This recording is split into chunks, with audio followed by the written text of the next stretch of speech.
Today we're talking about a few miniature tools that will help you to rebuild after a societal collapse that is totally theoretical, and these you can keep on your person in case of an emergency. Starting off with the most important, in my opinion, item on this list, a multi-tool. This one's not particularly small because I don't really own a smaller version, but you can get much smaller ones if your budget demands you. This is my Leatherman rebar. It has your typical pliers, wire cutters, a little saw that's basically useless, an awl, a screwdriver, and a file, as well as a knife, which is typical of most multi-tools. The smaller you go, the less tools they usually have, but that's first on the list. So always keep a multi-tool on you. I would suggest, if you can, get a multi-tool that has some sort of frame lock for all of the tools, because if you cut yourself and there's no doctor nearby, it could be the death of you. So try to get one that locks out. Item number 2 is a small knife. Now, if your multi-tool has a knife and locks, well then you're set. But if your multi-tool doesn't come with a knife, I recommend keeping a knife with you. Now, this is a bad example. I would suggest a full tang knife, but this is just an example of a mini knife that takes up almost zero space. This is a Wesson knife. Can't remember exactly the name of it. But item number 2 is a small knife. Now, item number 3 and 4 kind of work together in a way, and that would be some form of small straight edge.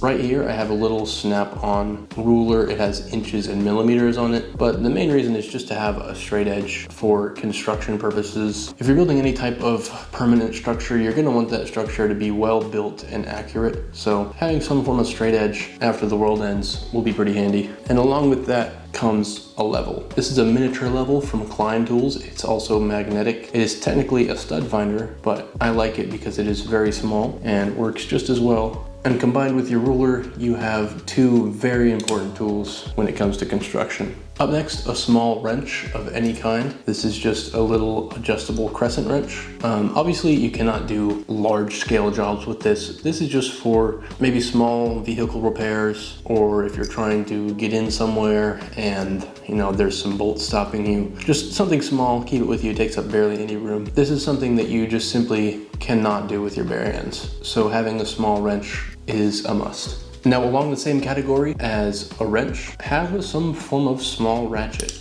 Right here, I have a Craftsman palm ratchet. I love this thing. Now, I have a 10mm socket on this palm ratchet, but ideally you would want just a small selection of commonly used sockets. 10mm is pretty common, which is why I bought this one. This palm ratchet takes up basically no room. This palm ratchet also came with a bit driver, which makes this a very useful tool because it is now also a screwdriver, and I did not have to include it in the video because you can just buy this one. I believe it was $20 some, and you now have a small ratchet and a small screwdriver. Another item on the construction side of things, try to keep a small tape measure with you. You could keep a tiny fabric tape measure with you as well. I chose this one because it was a little bit bigger and more practical, but comparatively, this is a very small screwdriver. This is a 10mm deep socket.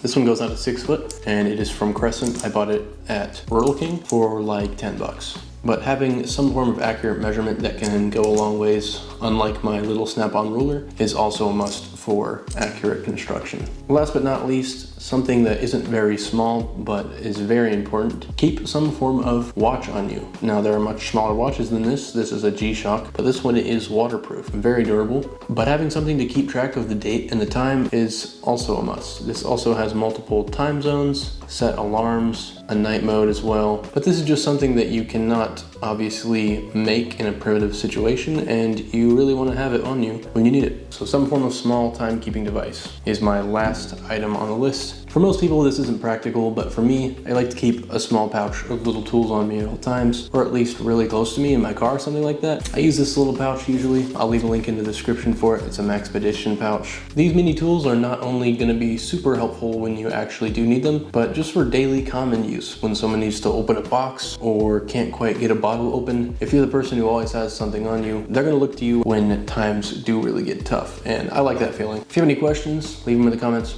I'm going to make a more broad and detailed video about small tools, and I'll build my tool arsenal a little bit before the next one. But if you have any suggestions, leave them in the comments, and subscribe for more stuff videos. Goodbye.